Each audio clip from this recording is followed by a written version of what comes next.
चुड़ैलों का गांव। एक जंगल में एक बहुत ही भयानक चुड़ैल रहा करती थी। उसी जंगल के पास एक गांव था। उसमें रहने वाले सभी लोग उस चुड़ैल की वजह से बहुत ही परेशान रहते थे। वो आए दिन किसी न किसी को अपने खाने के लिए उठाकर ले जाती थी। वहाँ के लोग शाम होते ही अपने घरों के दरवाजे बंद कर लेते थे और फिर चाहे जो हो जाए, ना तो कोई बाहर निकलता था और ना ही कोई अपना दरवाजा खोलता था। रोज रात में वो चुड़ैल लोगों की तलाश में गांव में आती थी। आजकल मैं कितनी भूखी रहती हूँ, कोई मांस खाने को नहीं मिलता। आज तो किसी न किसी को खाकर ही रहूंगी। चुड़ैल पूरे गांव में इधर उधर खाने की तलाश में भटकती है। अचानक से उसको एक आदमी पेड़ के नीचे सोया हुआ मिलता है। अरे वाह, क्या इसको मेरे बारे में नहीं पता है कि मैं हर रोज इस गांव में आकर लोगों को उठा ले जाती हूँ।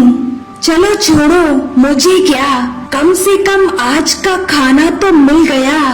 चुड़ैल फिर उस आदमी को खाकर वहाँ से चली जाती है। चुड़ैल रोज ऐसा ही करती थी। कोई ना कोई उसे खाने के लिए मिल ही जाता था। एक दिन गांव का सरपंच दूसरे गांव में किसी काम के लिए जाता है और वापस आते आते उसे रात हो जाती है। सरपंच को उस चुड़ैल के बारे में अच्छे से पता था कि वो चुड़ैल इसी जंगल में रहती है। जंगल से गुजरते हुए सरपंच को एक डरावनी आवाज सुनाई देती है।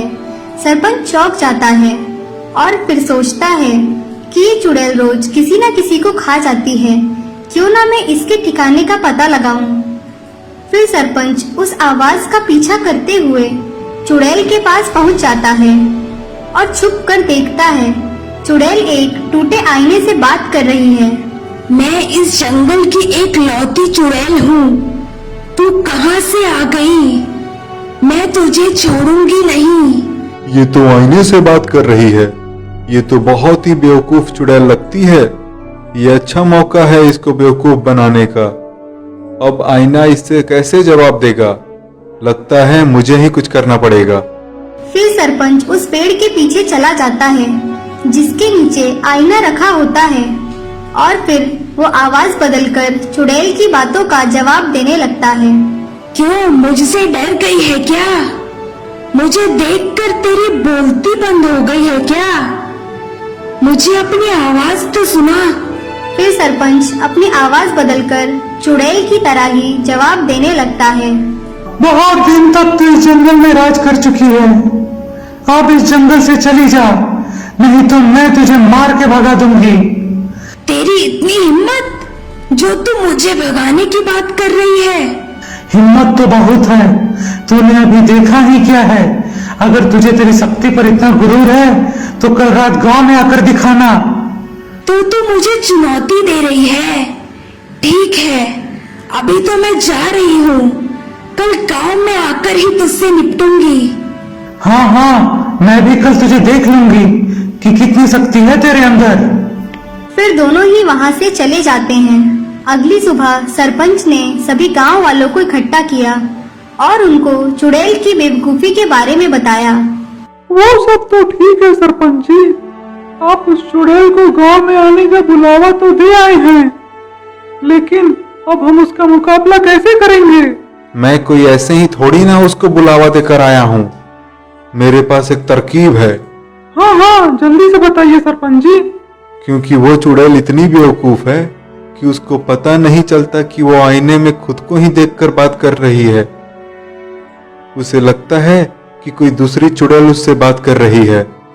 तो अब हमें उसकी इसी कमजोरी का फायदा उठाना है। वो कैसे सरपंच जी? हम गांव के हर घर के दरवाजे पर आईना लगा देंगे, जिससे वो चुड़ैल जब भी किसी का दरवाजा खटखटाने जाएगी तो वो खुद को ही देखकर बातें करने लगेगी। लेकिन आईने में से आवाज कैसे आएगी? इस विषय में हम सभी को मिलकर काम करना पड़ेगा। जब भी किसी के दरवाजे पर चुड़ैल आए तो उससे आवाज बदल के बात करनी होगी और जितना हो सके डराना होगा। वाह सरपंच जी, ये तो बहुत ही अच्छी तरकीब है।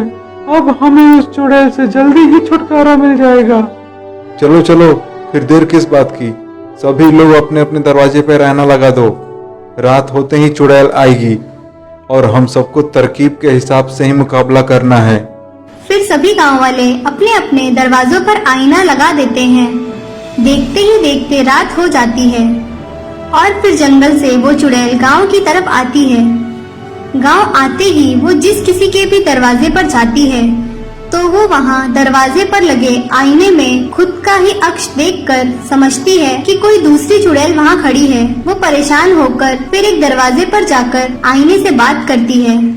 इतने सालों से सिर्फ मैं ही यहाँ के लोगों को खा रही थी, अब अचानक तुम सब कहाँ से आ गई हो? हम यहाँ के सारे गांव वालों को खा चुके हैं और अभी हम चुड़ैलों का गांव है।